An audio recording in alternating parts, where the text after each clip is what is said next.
जब पंच परावर्तन पढ़ते हैं तब हमें ज्ञात होता है कि इस लोक का 343 धन राजू प्रमाण लोक था। एक प्रदेश भी ऐसा नहीं बचा जहां इस जीव ने जन्म ना लिया हो। उत्सर्पणी और अवसर्पणी काल के समयों में से 10 घोड़ा कोड़ी सागर का उत्सर्पणी और 10 घोड़ा कोड़ी सागर का अवसर्पणी काल होता है। उनके समयों में से ये समय ऐसा नहीं बचा जहां जिस समय में इस जीव ने जन्म ना लिया। निगोद से लेकर सबसे बड़ी जो काया है वह इसकी है तंदुल उसकी महामत्स्य की। तो ऐसी अवगाहना वाले सभी शरीरों को धारण किया। तो हम कहां कहां नहीं घूमे होंगे, वो घूमे कहां कहां और वहां हमने क्या क्या कष्ट झेले, इसका वर्णन हमारे लिए इस मेरी करुण कहानी से मिल रहा है। तो अभी तक हमने त्रियंच गति, नरक गति और मनुष्य गति, इन तीनों गतियों के दुखों को पढ़ा। अब हमें चौथी गति देव गति के बारे में जानना है, क्योंकि यदि भोगों की दृष्टि से देखा जाए, सुख सुविधाओं की दृष्टि से देखा जाए, तो देव गति को सबसे उत्तम माना जाता है। संयम की दृष्टि से जहां मानव पर्याय का महत्व है, तो वहां सुख भोगों की दृष्टि से देव पर्याय का महत्व है।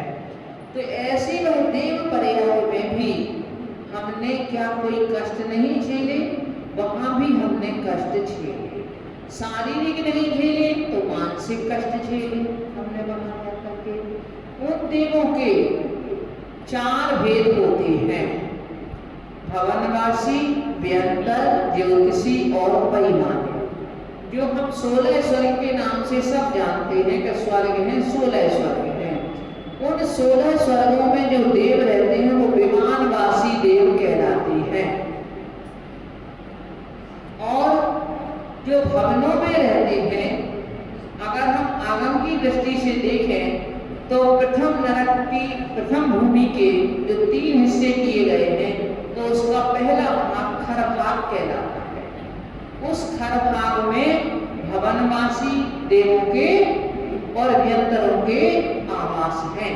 भवनवासी देवों के भवन बने हुए हैं और व्यंतरों के आवास कहलाते हैं, तो उनके आवास बने हुए हैं। इसमें से भवनवासियों में से एकमात्र असुर कुमार रह जाते हैं और व्यंतरों में से मात्र राक्षस रह जाते हैं। उनके भवन और आवास दूसरे वाले हिस्से में बने हुए हैं। और वैसे व्यंतरों के जो आवास बने हुए हैं, व्यंतरों के रहने के स्थान बने हुए हैं, वो जितने भी कूट हैं आदि हैं, समुद्र हैं, नदी के किनारे हैं, ऐसे समझो कि महामंत्रों का जो स्थान है वो पूरा का पूरा जम्बूद्वीप है। जम्बूद्वीप भी क्या समझो, पूरा 2.5 द्वीप उनका स्थान बनता है। तो वह कितने का है, विशेष रूप से जम्बूद्वीप को ही कहा है। तो 1 लाख योजन का जम्बूद्वीप है, 1 लाख योजन का जम्बूद्वीप। उसमें 1 लाख योजन का सुमेरु पर्वत बताया है ऊंचाई का, उसका सिर्फ भूमि का जो 1000 हिस्सा है, 1000 योजन को छूट जाता है, जो उसकी नींव है। और इतना पूरा हिस्सा इसका है व्यंतरों के आवास का है। इसमें व्यंतर कहीं भी आ जा सकते हैं, कहीं भी अपना निवास बना सकते हैं। यानी हम यदि यहाँ सोचे कि यहाँ कोई व्यंतर देव नहीं है, यहाँ भी है, कहीं भी हो सकते हैं, किसी भी माने मकान में, दुकान में, बाजार में, नदी में, पर्वत में, वृक्षों पे, वो कहीं भी अपना, क्योंकि उनमें शरीर में छोटा बड़ा करने की सामर्थ्य रहती है। अणिमा महिमा गरिमा महिमा लघिमा ऐसी 8 रिद्धियों के स्वामी वह देव होते हैं। तो उनमें अपने शरीर को अणु के बराबर बनाने की भी सामर्थ्य होती है। आप सारे दरवाजे बंद कर दोगे, सब कुछ कर दोगे, पर फिर भी वो अंदर प्रवेश कर लेंगे। अपने शरीर को बड़े से बड़ा बनाने की भी सामर्थ्य होती है। अपने शरीर को भारी बनाने की सामर्थ्य भी रहती है। अपने शरीर को हल्का बनाने की सामर्थ्य भी रहती है। और अपने को स्वामी बनने की सामर्थ्य भी रहती है। सबको बस करने की सामर्थ्य भी रहती है। प्राप्ति रिद्धि भी उनके पास होती है, प्रारंभ रिद्धि भी उनके पास होती है, अर्थात समुद्र आदि में चलने की भी सामर्थ्य उनमें होती है, उनको पार करने की। तो ऐसी सभी देवों में ये 8 रिद्धियां कम और अधिक रूप में पाई जाती हैं। तो ऐसी उन 8 रिद्धियों के स्वामी होने से वह देव कहीं भी अपना निवास बना लेते हैं, कहीं भी रह जाते हैं। तो उन्हीं में से आज हमारे लिए आप देखना है कि अभी पहले तो भवनवासी में अंतर देवों का निकलेगा, उसके बाद में वैमानिक देवों का। कि भवनवासी आदि देवों में रहे, इतनी भोग की सामग्रियां थी, अच्छे अच्छे रहने के भवन बने हुए हैं, परंतु फिर भी मैं क्यों दुखी रहा, इसकी बात यहाँ हमको जानना है। 4 गति में श्रेष्ठ देव गति पर भी दुख की हानि है। सुख माना था सुखाभास में मेरी करुण कहानी है। देव करे आए कभी मैं दोष नहीं गिनत पाया।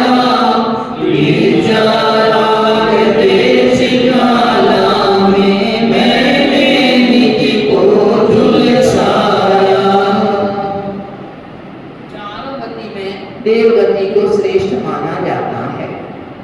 कह रहे कोई भी दुख की खान है। खानी क्या कह रहे, जहाँ वो चीज एकदम बहुत मात्रा में मिलती है उसको कहते हैं। कोयले की खान है, स्वर्ण की खान है, हीरों की खान है। तो जहाँ ये चीज विशेष रूप से पाई जाती है, जहाँ से निकलती है, वो कहलाती है खान। तो चारों गति में देव गति जो है, जिसको हम मानते हैं कि वहाँ बहुत सुख है, किंतु वो भी दुख की खान। हमने वहां जो सुखाभास, जो हमारे लिए भोग की सामग्रियां वहां मिलती हैं, वह एक हमें सुख का आभास कराती हैं, वास्तविक सुख उनसे हमें नहीं मिल पाता। ऐसा है जिस तरह से कोई पथिक चल रहा है और वह चलते हुए यदि एक कंधे में उसका बोझा है, वो उतार के दूसरे कंधे पर रख लेता है, तो उसे इस कंधे को राहत मिल जाती है। तो उसे लगता है मुझे सुख मिल गया, मुझे राहत मिल गई। इसी तरह से हम सब लोगों की कहानी है। हम इन बाह्य पदार्थों के माध्यम से अपने आप को सुखी मानते हैं। अगर मान लो हमने भोजन कर लिया, मन का भोजन मिल गया, हमने मान लिया हम अपने आप में सुखी हो गए।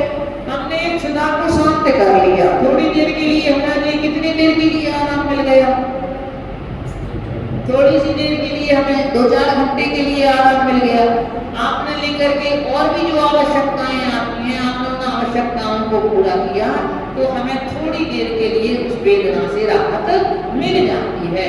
तो वह हमें सुख नहीं है, किंतु वह एक सुख का आभास मात्र है, लगता है कि यहाँ सुख है।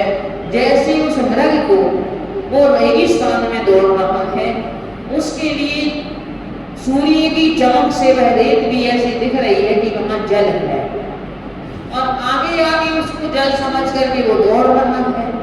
किंतु जितना जितना वो आगे दौड़ता चला जाता है, उतना उतना वह चमक और आगे बढ़ती चली जाती है। फिर भी वह दौड़ लगा रहा है, उसे लग रहा है कि मुझे जल मिलेगा, मुझे जल मिलेगा। इस कारण से वह आगे दौड़ता चला जाता है। और होता ये है कि वह उस धूप की थकान में जब इतना दौड़ता दौड़ता है तो वह लेकर के थक जाता है, और थक करके कभी कभी गिर जाता है, उसका प्राणांत भी हो जाता है। इसी तरह से इसको कहा मृग मरीचिका।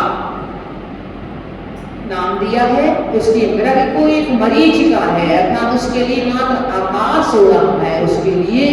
इसी तरह से हम संसारी सभी प्राणियों के लिए जितने भी साधनों के माध्यम से हम सुख समझते हैं, वो सब साधनों के माध्यम से सुख नहीं, किंतु सुख आभास है। ऐसे ही वहाँ देव पर्याय में भी, क्योंकि वहाँ तो साधन, संपूर्ण साधन उपलब्ध है, तो हमने वहाँ सुख में, सुखाभास में सुख माना। ये मेरी एक करुणापूर्ण कहानी रही। जब मैं देव पर्याय में गया तो वहाँ भी मेरे लिए रंच मात्र भी, किंचित भी सुख नहीं मिला, संतोष नहीं हुआ। सबसे बड़ी बात है क्या? संतोष नहीं मिला। सुख नहीं मिला, नहीं, संतोष नहीं मिला, तोष नहीं मिला, अर्थात संतोष नहीं मिला। जितना वैभव हमारे पास में था, उससे ज्यादा वैभव दूसरे देव के पास है, उससे ज्यादा और उनके दूसरे देव के पास है। तो उनके वैभव को देख करके मुझे अपने वैभव से संतुष्टि नहीं हुई। तो ये वहां में ईर्ष्या और राग द्वेष ज्वाला में मैंने अपने आप को झुलसाया। एक सेठ को अपने से बड़े सेठ को देख करके ईर्ष्या होती है, राग द्वेष होती है। एक के पास जितना पैसा वे गरीब है, फुटपाथ पे रहने वाला है, उसके लिए किसी की झोंपड़ी भी है तो भी उसे उसको देख करके लगता है इनके पास तो झोंपड़ी है, मेरे पास तो कुछ भी नहीं है, तो उसे उनसे ईर्ष्या होती है।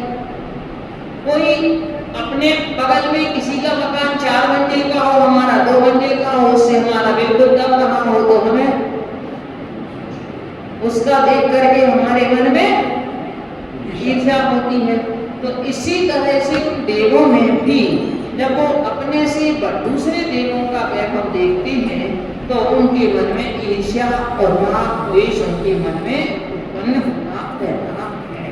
और वो जैसे अंदर ही अंदर कह तो कुछ नहीं सकते, क्योंकि वहाँ व्यापार नहीं है कि आदमी सोचे कि मैं व्यापार करके और कमा लूंगा तो इससे आगे बढ़ जाऊंगा।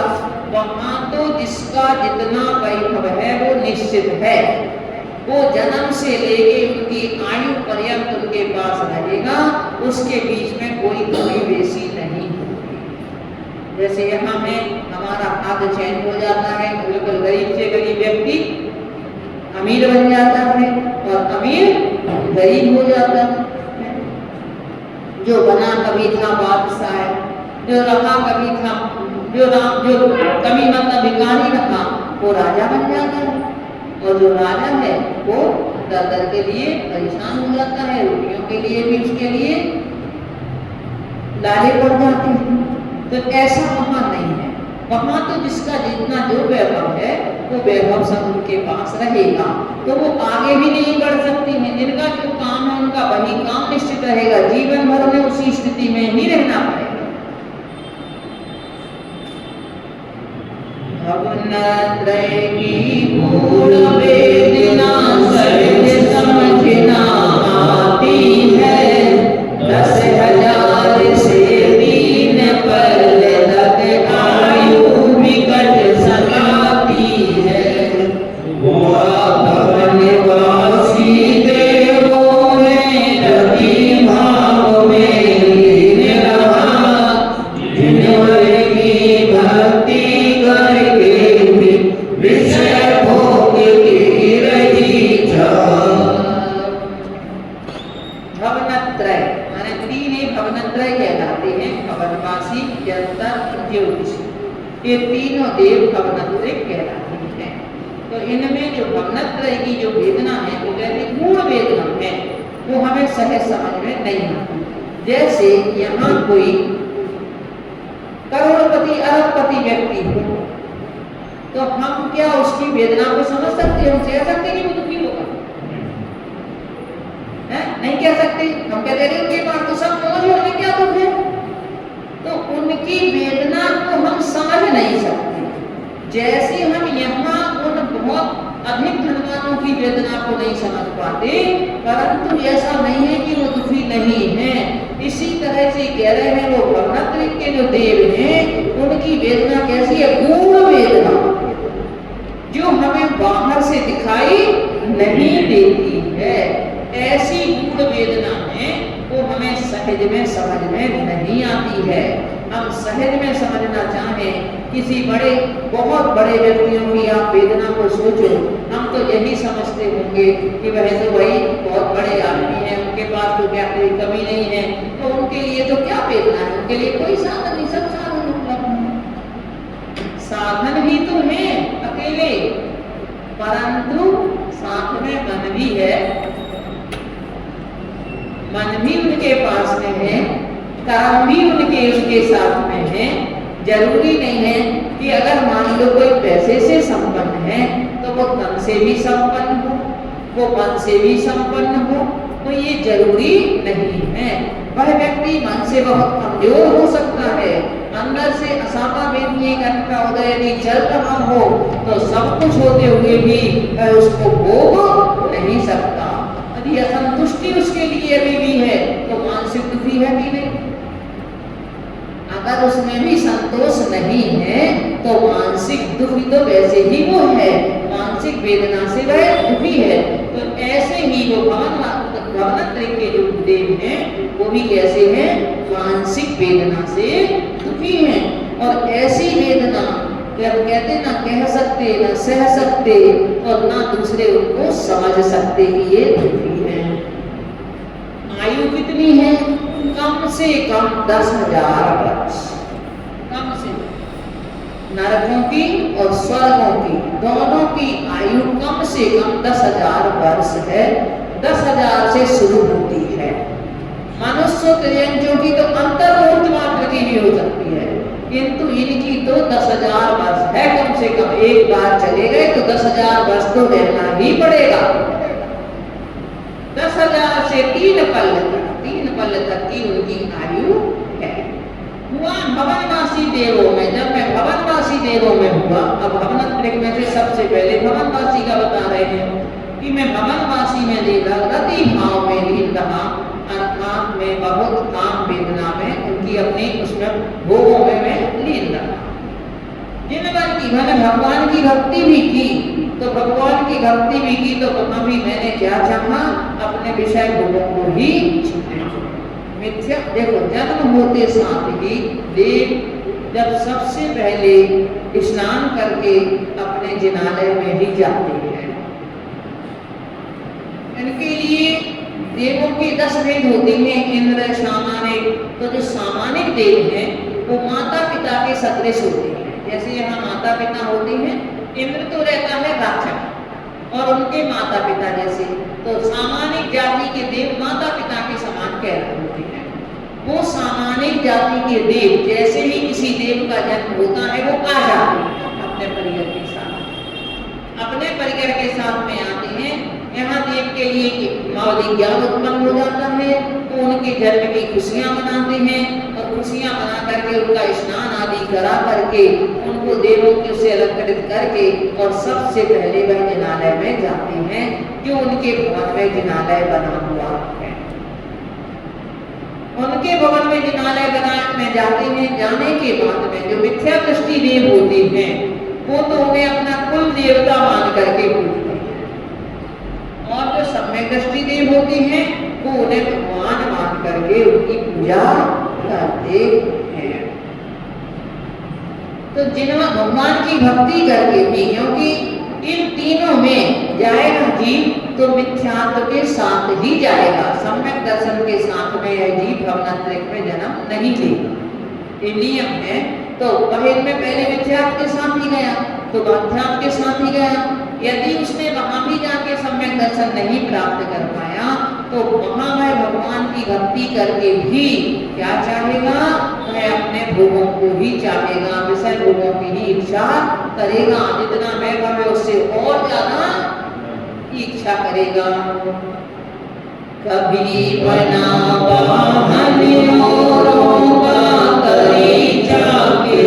दुख पाया, कभी वियोग हुआ देवी का, तड़पा चैन नहीं पाया।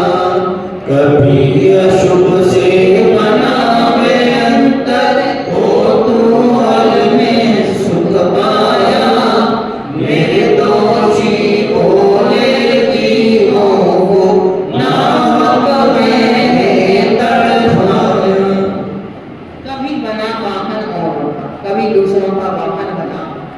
देवी देव में, क्योंकि वहाँ कोई हाथी घोड़े नहीं है, वहाँ त्रियंच नहीं है वहाँ, किंतु या तो विमान है देवों के, और या फिर दूसरे जो अधीनस्थ कुछ देवों का निश्चित होता है कि वो वाहन बनेंगे। तो वाहन बन करके वह देव दूसरे देवों के लिए खड़े रहते हैं और दूसरे देवों पर सवारी करते हैं। जो 1 लाख योजन का बताया है वो हाथी, ऐरावत हाथी, वो भी देव ही बनता है। वहां कोई त्रियंच जीव नहीं है। देवों के लिए ही हाथी घोड़े आदि रूप धारण करने पड़ते हैं। ज्योतिषी जो विमान है, इनमें चंद्र विमान और सूर्य विमान को खींचने वाले, क्योंकि ये विमान तो विमान है हमारी, जिनमें पूरा परिवार उनके बसे हुए हैं, अनेकों देव देवियां जिसमें रह रहे हैं, वो पाषाण की ही तो है आखिरकार। मणिमय है तो मणिमय किसकी है? पाषाण है। तो इतने हमारी इन विमानों को भी जो भ्रमण करते हैं ज्योतिषी देव, उनको भ्रमण कराने के लिए एक एक विमान को 16,000 देव लगते हैं। 4,000 घोड़े का रूप धारण करते हैं, 4,000 बैल का रूप धारण करते हैं, 4,000 हाथी का रूप धारण करते हैं और 4,000 सिंह का रूप धारण करते हैं। ऐसे चारों तरफ उनमें लगते हैं और वह देव ही उन विमानों को खींचते हैं। तो कह रहे कभी बना वाहन का बाबा, तभी मैं वाहन बना तो उनकी चाकरी ही हुई, तो उसके कारण मैं दुखी रहा। कभी वियोग हुआ देवी का, तड़पा चैन नहीं पाया, और कभी देवी का वियोग हुआ तो उस देवी के वियोग में मैं तड़पता रहा, क्योंकि देवियों की आयु कम होती है और देवों की आयु ज्यादा होती है। तो देवी का वियोग होने पर भी मैं तड़पता रहा।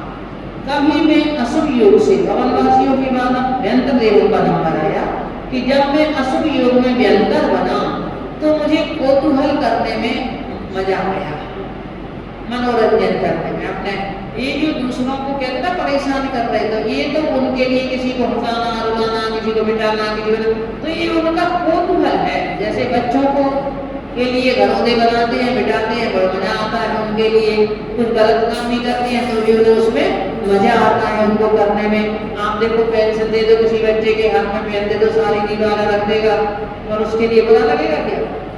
उसके लिए अच्छा लगेगा उसके लिए। तो ऐसे काम करने में तो ये व्यंतर देव को कुमार कहा जाता है। तो ये इनको इसमें कौतूहल माना जाता है इनका। और ये निर्दोषी भोले जीवों को, जो जिनका कोई दोष नहीं है, भोले जीव है, कहते मैंने व्यंतर बन करके उनके लिए बहुत तड़पाया, मैंने उनके लिए कष्ट दिया। किसी के भी पीछे किसी ने अगर मान लो, जैसे इसलिए कहा जाता है, आप तो देखो वो बातें थोड़ी सी कम है, जगह जगह आपके लिए मतलब सुविधाएं हैं, किंतु पहले आदमी अगर मान लो पैदल चलता था, उस यदि कहीं मान लो लघु शंका देवी शंका की इच्छा होती थी तो पेड़ों की ओट देखते थे, है ना, कि पेड़ की ओट दिख जाती तो ओट में। किंतु अगर उस पेड़ के ऊपर अगर कहीं किसी भी अंतर का निवास है तो किसी के घर में, वो तो अपना घर मानता उसके लिए, अपना निवास मानता, आपको तो पता नहीं कि वहाँ क्या है, तो वो लेकर के फिर उनको परेशान कर सकता है कि उनके लिए कैसे कई प्रकार से कहीं बीमार कर देगा, कहीं कुछ कर देगा, कहीं कुछ कर देगा, इस तरह से वह उनके लिए कष्ट दे सकता है। और ये कष्ट देने में उनको बुरा नहीं लगता, किंतु वह उनके लिए अच्छा मानता है। तो कह रहे निर्दोष, उनका कोई दोष नहीं कई बार तो, और उनके लिए भी मैंने व्यर्थ में तड़पाया, व्यर्थ में ही दुख दिया। नदी वृक्ष तालाबों के तट मैंने थान बनाए थे, अशुभ कर्म में दुखी जनों से अपने पैर पुजाए थे। गलती अगर किसी से किंचित कमी हुई सम्मानों में, पूजा ख्याति का लोभी में दुखी किया है रानी जब अशुभ कर्म में लोग दुखी कई प्रकार की वेदनाओं से पीड़ित, तो वो उनसे अपनी पूजा करना है। स्थान अपने कहाँ, कहीं नदी के किनारे, कहीं वृक्षों पे, कहीं तालाबों पे। अब तो लोग क्या मानते हैं, पीपल के वृक्ष पे पेड़ रहते हैं, इन पे वो रहते हैं, है ना, बरगद में रहते हैं, वहाँ देवों का निवास होता है। तो उसे मैंने कहीं अपने किसको पूजवाया, वृक्ष नहीं पूजा, किंतु उनकी परेशानी में, उनकी हैरानी में मैंने अपने पैर पूजवाए। क्या कहते हैं, महेश पर देख रहने वाले दिन या यहाँ रहने वाले दिन, तो वहां भी जाकर के लोग उस बरगद की नहीं करते, किंतु वहां निवास करने वाले जो ये आत्माएं हैं उनके लिए ही जाते हैं। वो जो कुछ भी करते हैं, पूजा करते, तो कह रहे हैं यहाँ मैंने अपने स्थान बनाए, और स्थान बनाने के कारण जब जो दुखी जन थे शुभ कर्म में, उनसे अपने पैर पूजवाए मुझे, क्योंकि मैं तो पूजा और ख्याति का लोभी था। मुझे इनमें मैंने थोड़ी अपने सम्मान की भावना विशेष होती है कि मेरा कोई सम्मान करे। अगर उसमें भी अगर किसी से जरा सी गलती हो गई, जरा सी गलती किसी हो गई, तो समझ लो उसी के लिए मैंने और परेशान कर दिया। जैसे आप लोगों ने घरों में मान्यताएं रहती हैं, अगर कोई कहीं शादी विवाह होना है, कोई मांगलिक काम आप घर में कर रहे हो, तो अपने अपने घरों में लोगों की क्या मान्यता रहती है, भाई वो कुछ भी बनाना शुरू किया, पहले एक थाल निकाल के रख दो, है ना, कहने के लिए नाम क्या रहती है, पूर्वजों के लिए, है ना। तो ये क्या हुआ, हमें तो उसमें पूर्वजों के नाम से निकाला, आपको पूर्वज खाने के लिए नहीं आ रहा, किंतु हमने डर के मारे। और अगर कोई नहीं निकाल पाता है और वो कहीं अगर बेहतर पर्याय में है, तो वहाँ कोई ना कोई उपद्रव कर सकते हैं। किंतु देखो, वही मान्यता हमारी शास्त्रोक्त भी हो सकती है। हम सबसे पहले जो सामान निकालने के लिए कहा है, वो हम इस भावना से भी निकाल सकते हैं कि पहले नंबर हमारा ये दान के लिए चाहिए। पहला ये हमारा आज का जो सामान है वो किसके लिए जाएगा, दान के रूप में निकालेंगे। तो वही क्रिया हमारी सम्यक हो जाती है और वही क्रिया हमारी मिथ्या हो जाती है। परंतु फिर भी बहुत लोग तो समझो 90% लोगों को कहो कि जिन्हें आगम का ज्ञान नहीं है, तो वो मात्र डर करके, भय के बस होकर के, या किसी आशा के बस होकर के, या स्नेह के बस होकर के, इनके बस होकर के ही वो सारी ये क्रियाओं में उनके रहते हैं। उनके मैं उन समय लेके उनसे मैंने अपनी पूजा करवाई। मेरा क्योंकि मैं पूजा ख्याति का लोग था, अपना सम्मान करवाया, अपने चरण खुलवाए। तुमने ऐसा नहीं किया, ऐसा नहीं किया, इस कारण से उपद्रव आया है, तो कौन उपद्रव झेलेगा भाई, अपना पहले ही करना चाहिए। लोग ये सोचते हैं। कभी किसी के तन में आकर झूठ सांच में बोला था, बाहर ढोंग किए बहु तेरे मन चाहा सो बोला था। कभी कभी तो शुभ कार्यों में जाकर विघ्न मचाए थे, कभी राग बस सुंदर जन को नित नए नाच नचाए थे। कभी किसी के शरीर में आकर के और झूठ साथ अपना नाम नहीं बताएंगे, 10 नाम बताएंगे। अगर किसी के लिए परेशानी हो, मैं गरीब आत्मा, तो उससे कौन हो तुम, हम वो है, हम वो है, हम वो है, 10 नाम बताएंगे अपने, माने अनेकों प्रकार के हम अपने मन चाहा सो बोला था। झूठ साथ झूठ भी हो वो जाती है। बाहर मैंने बहुत सारे ढोंग किए और बहुत मन जो मेरे मन में आया वो मैंने बोल दिया। एक क्षेत्र के पे इस तरह का बहुत प्रचार था, तो महाराज जी गए थे वहाँ, तो वहाँ मंच पे से उन्होंने अनाउंस उस समय किया, बोले यहाँ जितने भी व्यंतर देव आदि हों, वो इन बेचारे जिनको ये परेशान कर रहे हैं, जो जो यहाँ परेशान है, इनको तो छोड़ दें और मेरे पास आ जाए साहब। क्योंकि देखो उनकी तो साधना थी, तो उनके पास में मतलब उन्हें मालूम था कि कहाँ कितना ढोंग हो रहा है, कितना क्या हो रहा है। ऐसे स्थानों पे परेशानी तो होती है एक जरा सी, और ढोंग होता है 90%।